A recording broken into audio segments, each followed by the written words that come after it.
Time check, 10 o'clock exactly. And today is September 6, 2024. Let us begin our activity with prayer and singing of our national anthem.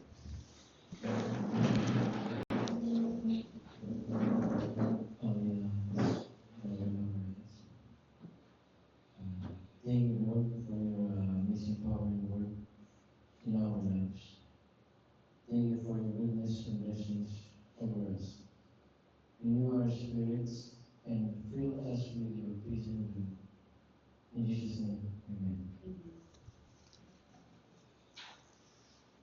Mga kababayan, ang pambansang awit ng Pilipinas.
You may now take your seats.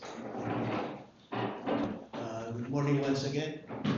Today we will be having our pre-bid conference for the project 24 GCK 27, supply and delivery of asphalt, plant mix, and solar street lights for the maintenance of national roads within the 3rd District of Tarlac, Concepcion, Labas Road, Tarlac City. Before we proceed, Mr. Back Secretary, sir, please ascertain if we have a quorum. Yes, sir, we do. With that,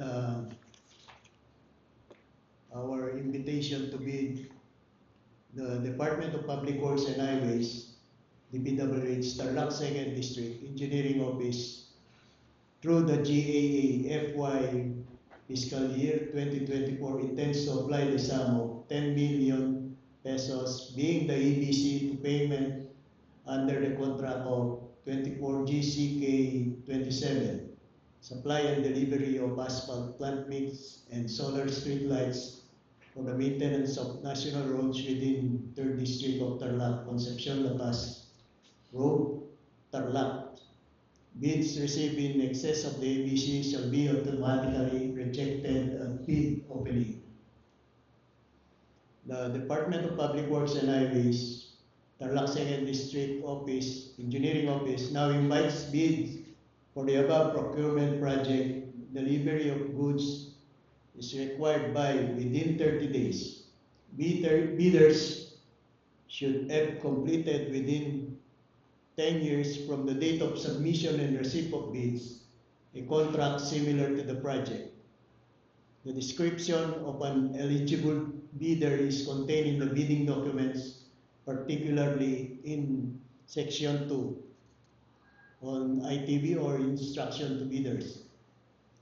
Bidding will be conducted through open competitive bidding procedures using a non-discretionary pass-fail criterion as specified in the 2016 Revised Implementing Rules and Regulation or IIRR of Republic Act RA 9184, including its submission of eligibility requirements on or before 10 o'clock of September 19 at DPWH Tarlac 2nd DEO Conference Room, San Francisco, Concepcion, Tarlac.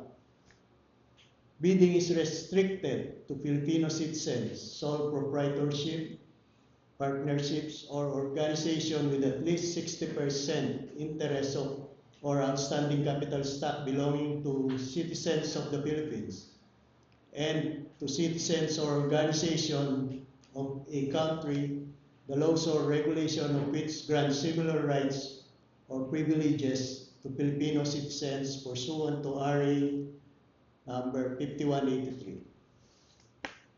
Prospective bidders may obtain further information from Department of Public Works and Highways, DPWH Tarlac 2nd District Engineering Office, and inspect the bidding documents at San Francisco, Concepcion, Tarlac during weekdays from Mondays to Fridays at 8 a.m. to 5 p.m. A complete set of bidding documents may be acquired by interested bidders on August 31 to September 19 from the address and upon payment of the applicable fee for the bidding documents pursuant to the latest guidelines issued by GPPB in the amount of 10,000 pesos. It may also be downloaded free of charge from the website of the Philippine Government Electronic Procurement System, or PhilGEPS, and the website of the procuring entity, provided that the bidder shall pay the applicable fee for the bidding documents not later than submission of their bids. The DPWH or Tarlac 2nd DEO will hold a pre-bid conference this date, and any inquiries you may inquire to our office, Tarlac 2nd DPWH at Barangay San Francisco, Concepcion, Tarlac.